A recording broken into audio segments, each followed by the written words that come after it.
One day, I received a call from my father, who lives on his pension. "Thanks for the $60 a month. It helps with the cat's food." "What? I've been sending you $2,000 a month." I replied without hesitation, and my father sounded puzzled and just said, "Yes." After that, there was an awkward silence. I immediately checked out my bank account, which was set up for transfers to my father, and checked the details. What I found there was shocking. I finally understood that this was the root of all the problems. It was also the moment when my trust in Theo, built up over more than a decade, completely shattered. "Give me all my money back, right now," I said to Theo, who had just come home. But Theo just played dumb and was no help at all. However, his attitude completely woke me up. I was determined to expose his true face and get everything out of him. While I just stared at him silently, not rising to Theo's provocation, he seemed to realize that I was up to something and suddenly turned serious. "My name is Riley. I've had a dream since I was a child. I wanted to become an astronomer and unravel the mysteries of the universe. I wasn't particularly good at studying, but I excelled in science and math, so I went to a high school with a strong focus on those subjects and then to a college of science and engineering. During college, I conducted various experiments, observations, and research with my professor, aiming to work at a research institute after graduation. However, I faced a harsh reality. Unfortunately, a research job alone couldn't provide enough income, so I ended up working for a regular company and became an employee. There, I used my knowledge to get ahead of my peers, and it was during this time that I met Theo. He was 4 years older than me, and was a manager at the time. Theo, being older, took the lead, and I was drawn to him. I initiated the relationship, and we had a smooth life even after getting married. We were blessed with 2 children, a son named Hudson, who is now 18, and a daughter named Alice, who is 16. They both attend boarding schools. So, now it's just Theo and me, like before the kids were born. I had Hudson when I was 27 and quit my job at that time. Of course, I could have continued working, but I knew from my colleagues how hard it was to juggle a job and motherhood. Theo said he would help, but he didn't show much concern for me during my pregnancy and didn't even come to the birth because of some welcome party for new employees. Well, he did show up after the birth, all red-faced and in a great mood, but at that time, I was far from feeling any disgust. So, when Theo said, "It's all right. I'll support you too, Riley. Work hard at your job. Household chores and childcare should be shared, right?" I couldn't trust his words at all. That's why I quit, but it turned out to be the right decision. First of all, Theo didn't keep any of his promises. When Hudson cried, he'd say, "Hey, he's crying. He smells, maybe it's the diaper? Oh, and we're out of milk. You should go buy some," while his eyes were glued to his phone. He didn't even try to look after Hudson. I couldn't have managed if I was working under those conditions. We live in an area where it's hard to get into daycare centers. It's competitive, so getting in at age 1 was difficult. It gets easier to enroll when the kids are a bit older, so I planned to re-enter the workforce around that time. 2 years after Hudson was born, Alice arrived. Though they weren't exactly Irish twins, dealing with Hudson entering his terrible 2s and newborn Alice was tough, especially as Theo continued to dump all household chores on me. "Hey, can you help out a bit? Like going to the store for diapers or milk?" I said, and he'd always respond, "Isn't that a mother's job? I'm the breadwinner, bringing home the bacon. So let me relax at home." My friends often told me to divorce in such situations, but if it were that easy, I would have done it already. If there were no house mortgage, no car loans, and no children, a husband like him would definitely be divorced. Thinking about all this, my feelings towards Theo gradually cooled. If he thinks his only role is to earn a living, then I'll start thinking of him that way. But I didn't want to upset the kids, so I tried to keep the household environment calm, avoiding arguments as much as possible. When the kids were a bit older, an acquaintance asked if I wanted to be a teacher and researcher at a vocational school, and I enrolled. I was very satisfied, using my experience and knowledge from my corporate days and finally becoming a researcher, my lifelong dream. However, Theo didn't seem to find this amusing. When I told him I would be working as a researcher, he made a face. The reason was simple. It was jealousy because when he heard my salary, he realized I would be earning more than him. Listen, women need men in society. Yet here you are, showing off. Can't you even show a bit of consideration for your husband? I had suspected it, but Theo was incredibly proud and very much the dominant type. There were many times when he was too strict with the kids and I had to intervene. But to save enough to send our 2 kids to college, it made sense for me to work too. I tried explaining this to Theo, but he was sarcastic about my working until the end, and our relationship became more strained. Finally reaching my breaking point, when my job stabilized and my income was secure, I broached the subject with Theo. You know, I don't think there's any point in us staying married. It's not fair to the kids, and it's not doing us any good either. So, I want a divorce. By this time, I had a decent income, and the kids were old enough to manage more on their own, so we could get by without a father. I know that divorce isn't great for kids. But I started to question whether just enduring this was truly for their benefit. However, Theo refused, saying that it's definitely better for children to be raised by both parents rather than a single parent. Kids from divorced families tend to act out or have problems, right? I didn't know what he based this on. Probably just an excuse to play on my guilt and keep me tied down. But I couldn't say that everything Theo said was wrong. It's a fact that it's better for kids if both parents are together. That's probably an undeniable fact. Kids are pure creatures, for better or worse. If their friends found out about our divorce, they might ask out of curiosity. Even if I'm okay with it, Hudson and Alice might get hurt. So, even though Theo's logic was baffling, I couldn't argue back and ultimately didn't go through with the divorce. That's when I decided to shift my mindset. Theo might not be a great husband or father. However, Theo never cheated and always provided for our living expenses. He doesn't have expensive hobbies, and spends at most about $40 a month on mobile games. He doesn't gamble and is willing to pay for the kids' extracurricular activities. In that regard, I had no complaints. But his actions and words were still too much at times. He imposed a strict set of values on Hudson, often saying things like this. Listen, Hudson. A man's worth is in his earnings. Never become a part-timer. That's just being lazy. Earn more than women, be like me. You're the future of our family, so have that awareness. Theo always said we were a family with a legacy, but honestly, we don't have any remarkable achievements or a history of being wealthy landowners or anything like that. My mother-in-law once mentioned that our ancestors were just farmers, like many others. Fortunately, my in-laws never imposed their views or made unreasonable demands on Hudson, which was a small mercy in all of this. But what he taught Alice, contrary to Hudson, was always outrageous. Alice, listen carefully. A woman's only way to survive in this society is to get married. So, you should work right after high school, contribute money to the house, and support your brother. I've never seen someone distinguish between genders like this in this day and age. It's indescribable to think that this person is my husband. It was like a throwback to another era.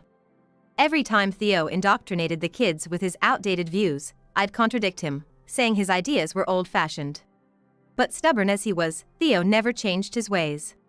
This might have been why Hudson started acting out and clashing with Theo when he hit middle school, and why Alice never wanted to go out if Theo was going to be there. Theo, of course, didn't seem to care. As the kids grew up and left for boarding school, Theo's critical attention shifted back to me. He'd say things like I was looking down on him for being a researcher, a woman no less, or that I was acting high and mighty even though his own college was far more prestigious. Sometimes, he'd even talk about my income to others, painting himself as a failure of a husband to garner sympathy. I never once belittled Theo about his education or job, but he'd twist things around, making it seem like I was the one putting him down. Ignoring him only led to more insults about how awful a wife I was for not listening to my husband. The silver lining was that the kids weren't around to witness this. I figured I'd just endure a few more years until the kids were fully independent and then pursue a divorce. Then one day, I got a call from my father. My mother had passed away, and my 66-year-old father was living a modest life on his pension and savings in a distant town. He's always been frugal, never indulging in luxuries. About a year ago, he mentioned he started keeping a few cats, but that was about it. Other than that, there were no significant changes in his lifestyle. Typically, he'd only call about the kids or on my birthday. So it was surprising to get a call on an ordinary day. But then he said something that made my ears ring. Thanks for the $60 a month. It helps with the cat's food. I couldn't help but respond. What? I've been sending you $2,000 a month. Then, my father sounded puzzled and just said, yes? After that, there was an awkward silence. What on earth was he talking about? I tried to organize my thoughts and spoke to my father again. Dad, I've been transferring $2,000 to your account every month. What do you mean by $60? After asking me to hold on, my father sent a photo of his bank statement to me. I was shocked and at a loss for words when I saw it. Indeed, as my father said, the monthly allowance I sent was just a mere $60. I couldn't understand what was happening, but it was clear that something nefarious was going on behind the scenes. Dad, I'll do what I can to investigate this from here. I'll get back to you as soon as possible, so please wait a little longer. I said quickly and hung up the phone. I immediately pulled out my bank book, which I had set up for automatic transfers to my father, and checked the details. The contents were shocking. Finally, I understood that this was the root of all the problems. It was also the moment my years-long belief in Theo completely collapsed. As soon as Theo came home, I confronted him, "Give me all my money back, right now." But Theo just played dumb, making no sense at all. Worse, he accused me of spouting nonsense and even suggested that I should go to a hospital. I couldn't believe he looked down on me to this extent. It felt like a bucket of cold water had been dumped over my head. But at the same time, it was a wake-up call. I was determined to expose his true colors and get to the bottom of everything. As I stared at him without responding to his provocation, he suddenly turned serious, as if realizing I was up to something. I slammed a copy of the bank statement I had been examining earlier onto the table in front of Theo. His frown deepened as he looked at it. "Regardless," I said. "This is the account I set up to automatically transfer $2,000 from my paycheck each month. I don't usually use it. I don't carry the bank around, so I don't update it regularly. But why is it checked every month?" Theo didn't respond and just glared at me in silence. After a tense few seconds, he finally started making excuses. "Well, that is strange. You suspect me, but you don't have any proof that I did it, right? The principle of innocence until proven guilty applies here. Don't you know that?" His infuriating manner of speaking was annoying, especially because he had a point. Theo was smarter than me, and probably just as cunning in coming up with schemes like this. If he were the kind to slip up under questioning, I would have divorced him and raised the kids on my own a long time ago. I was repeatedly dumbfounded and frustrated by his shrewdness. And indeed, as Theo said, there was no direct evidence of him tampering with anything. But in this house, it's just me and Theo. Even without evidence, it was clear that he was responsible. I pointed out the inconsistency in the bank book and said, "Normally, if the transfer date falls on a weekend or holiday, I set it up to transfer the money in advance. The settings are to automatically transfer $2,000 to my dad's account on the 1st of every month. Since my payday is the 25th, I immediately transfer $2,000 to this account as soon as my salary is deposited." I paused and looked at Theo, who seemed a bit tense. It was unclear what he was thinking, but he might have been concocting some excuse in case I confronted him further. I looked back at the bank book and continued. "So, if the 1st is a weekend or holiday, the transfer happens on the last day of the previous month. Therefore, there shouldn't be any movement of money between the 25th and 29th. Yet, strangely, the day after I put in $2,000, $60 is sent to my dad, and the rest is withdrawn. Don't you think it's odd that there's activity other than the automatic transfer?" In response to my question, Theo hesitated for just a moment before quickly countering with a laugh. "Even if that's true, so what? Where's the proof that I took your bank book and withdrew the money? And even if I did take almost $2,000, what would I use it for?" Theo was grinning infuriatingly. I just looked at him silently, and thinking he had won, he suddenly became talkative. "I earn a decent amount, and you, receiving the household expenses, should know I'm not short on cash. Plus, I can't tamper with those automatic settings, right? You're a researcher, you should use your brain more." After rattling off his words as Theo, seemingly pleased with himself, headed off to the bathroom. If he thought he had won with that, his mind was really a fantasy land. The thought of his triumphant face crumbling later almost made me laugh. He thought he had bested me and was even singing some nonsensical song in the bath. When Theo came out of the bathroom, all cheerful, I greeted him with an overly bright smile. He looked startled and backed away, saying, "What's up?" You got more to say? I presented a printout of my message history and asked shortly, "What's this?" Theo froze on the spot. When my dad sent me the photo of the bank account, I was shocked, but even more so when I found a conversation with my dad that I didn't recall having. I rarely use text messages. Usually, it's just for receiving login confirmation codes. For most communications, including with work colleagues, friends, and children, I use free messaging apps or social media messages. That's why I didn't notice this exchange, and Theo probably used the text message deliberately, knowing I wouldn't check it. It was about 10 months old and definitely not from me.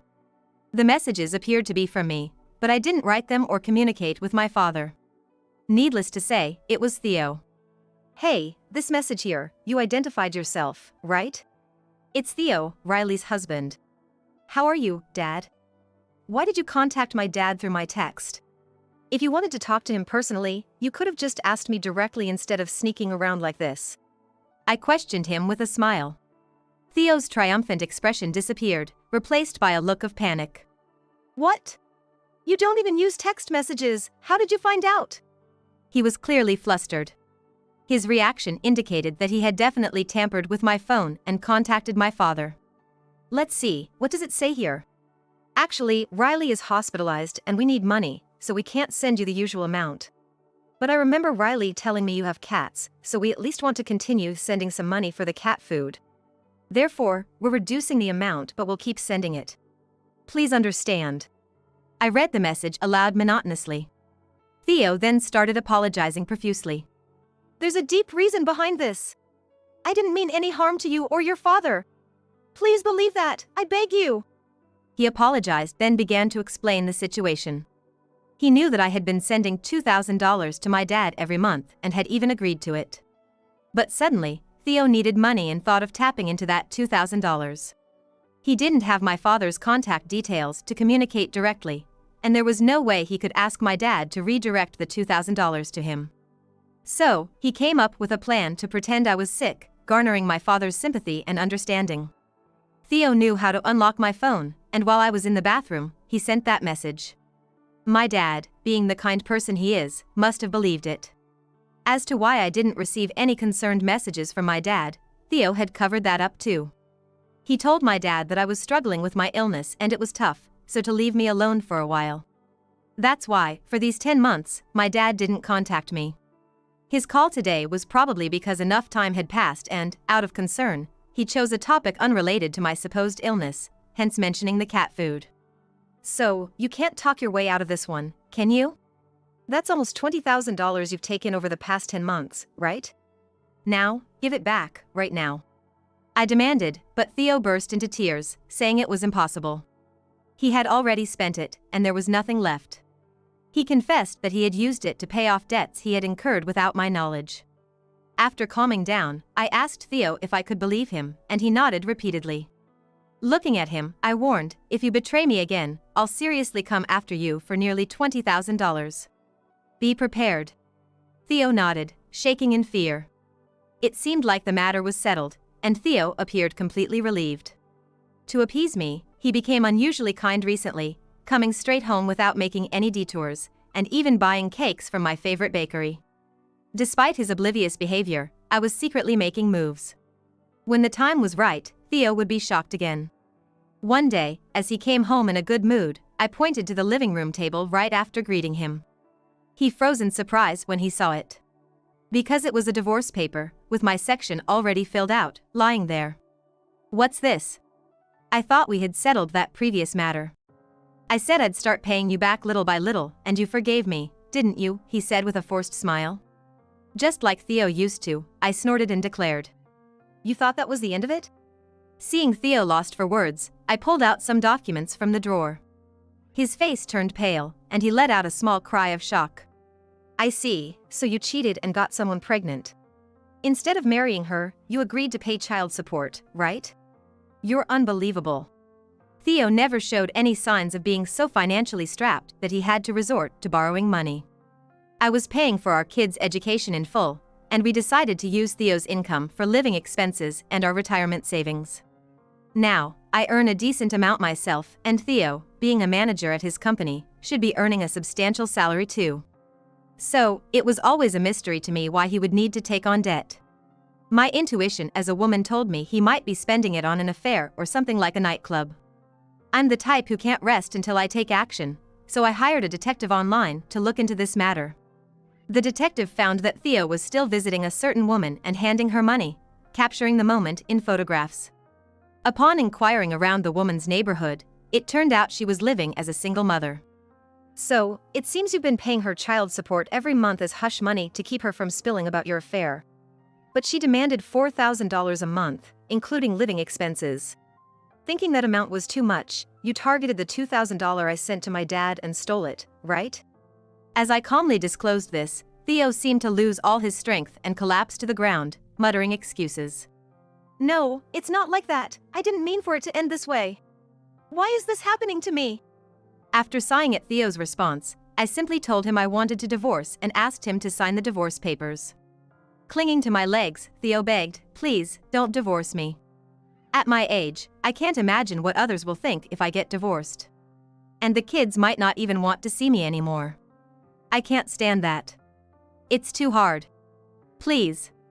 Of course, I refused with a smile and said, "If you don't sign, I'm fine taking this to court." Realizing he had no chance of winning, he finally signed the papers with trembling hands. But it wasn't over yet. I felt that just demanding compensation wasn't enough. After destroying our marriage, she was comfortably receiving subsidies and allowances. Thinking that was so infuriating. There was still one suspicious point about the automatic transfer. I could understand Theo using my bank account and PIN to withdraw money. We shared PINs, and it was possible to withdraw money using the account alone. I could also understand his actions based on where the money went. But the issue with the automatic transfer remained a mystery. Once, I forgot to deposit money on the transfer day. And the bank contacted me, which was a great help, but this time there had been no contact for these 10 months. Considering their previous prompt response, the complete lack of communication this time was strange, so I checked with the bank about the automatic transfer. To my surprise, it had already been cancelled. This procedure requires the account holder's approval, so even if Theo attempted it, the bank should have contacted me. The only explanation was that Theo had an accomplice at the bank. It means that he has a partner on the bank side. If you think about it like that, all your questions will make sense. And, of course, that accomplice was Theo's affair partner. The partner was Emma, a 29-year-old bank employee. Emma pretended to be assisting Theo with a general transaction but actually processed the cancellation of my automatic transfer. This was a serious crime. By exploiting her position as a bank employee for personal gain, she had committed a crime. Furthermore, as I investigated Emma, I stumbled upon an unexpected fact, leading to a small victory celebration on my part. Later, I called both Theo and Emma to confront them with the demand for compensation. All the evidence is in place, and your presence here today means you acknowledge the affair, right? When I said this, Theo nodded faintly with a pale face, while Emma, seemingly unconcerned, was admiring her nails, lost in her own world. She must think Theo would pay her share since she assumed this meeting was pointless. She couldn't bring her child, so she left them with her parents under some pretext. Since Theo was already damaged by the divorce crisis and the compensation claim, I decided to leave him be for the moment and turned my attention to Emma. By the way, you're applying for child support allowance, right? And you're also receiving benefits from the bank for single parents. But you're getting $4,000 a month from Theo, right? That's a crime. And of course, your unauthorized cancellation of my automatic transfer is a serious offense too. Then, Emma's face suddenly contorted with anxiety, and she started to fidget nervously, making it all too obvious, which made me secretly chuckle to myself. She was making excuses, but the detective had confirmed everything. If you're saying this information is incorrect, let's call your boss right now to confirm. Maybe it's also a good idea to check the conditions for receiving child support benefits and see if you qualify. I said. Hearing this, Emma quickly changed her attitude and apologized to me. I was just tempted. I never planned to marry him or anything like that, so I backed off. Please, don't push me and my child any further.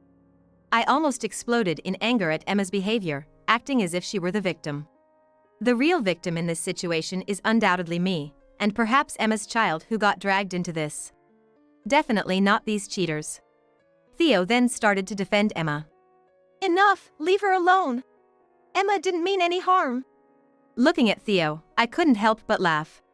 He didn't understand why he was being laughed at, but I wondered what his face would look like when he learned the final truth. Still smiling, I said, "So, you think it's alright that she was making you pay child support and living expenses for a child that's not even yours?" At this, Emma stood up, eyes wide, interrupting me. "Stop, please! Don't say any more!" But Theo, displaying his usual quick thinking, said, "Wait, does that mean the child isn't mine?" Emma's face contorted, and Theo looked utterly confused. The detective had found that Emma was receiving child support from another man as well, claiming the child was Theo's, and also taking $1,000 a month from the real father. Although the investigation cost me quite a bit, the outcome was worth more. Theo, who thought he had everything under control, and Emma, who was about to join him in this hellish reality. I felt relieved, but Theo and Emma's aura was dark and heavy. But they brought it upon themselves. If they can't distinguish between right and wrong, someone needs to enlighten them. They finally realized the gravity of their actions after paying the price. After getting their signatures on all the necessary documents, including the compensation claim, I finally filed for divorce from Theo, turning him into a stranger. I only told my children, Hudson and Alice, living far away, that we had divorced. They, being perceptive, said, "We're on your side, Mom." I told them they didn't have to come home for the holidays, but once they heard about the divorce, they immediately planned to visit during their next long break. They didn't ask what happened, but they were relieved to hear I got custody. The children's education funds were still my responsibility, and I had already made some investments, not fully trusting Theo. I thought it would help with our retirement. As for Theo and Emma, they faced unimaginable consequences. Theo, now divorced at his age, became the subject of wild rumors at his company. Already known for belittling his wife and speaking ill of female employees, he was soon bombarded with nasty comments about his infidelity and being dumped. He eventually requested a department transfer and was exiled to a remote location. But he accepted it without complaint. He realized he had no place left at the main office. Also, the financial burden of the nearly $20,000 repayment, compensation, and the children's education fees, which he was responsible for, left his household finances in dire straits. Emma, exposed at the bank, resigned voluntarily. She had to return all the benefits she had defrauded from the bank to avoid prosecution, leaving her without enough money and forced to return to her parents' home. After spilling everything to her parents, she got a severe scolding. Currently, she's working as a contract employee at her father's company, with her parents managing all her finances, leaving her with no freedom. Her parents, being very honest people, paid all the compensation I demanded from Emma. They initially covered it but made it clear they would charge her the full amount. Years have passed since the divorce. Hudson is thriving in a top company after finishing grad school, and Alice is excelling in medical school, with her exams coming up next year. Without Theo, the children have continued on their paths, and they even assured me they would support me in my old age. No allies could be stronger than this. I'm so grateful that my children grew up straight and true, not like Theo, and they are the treasures of my life.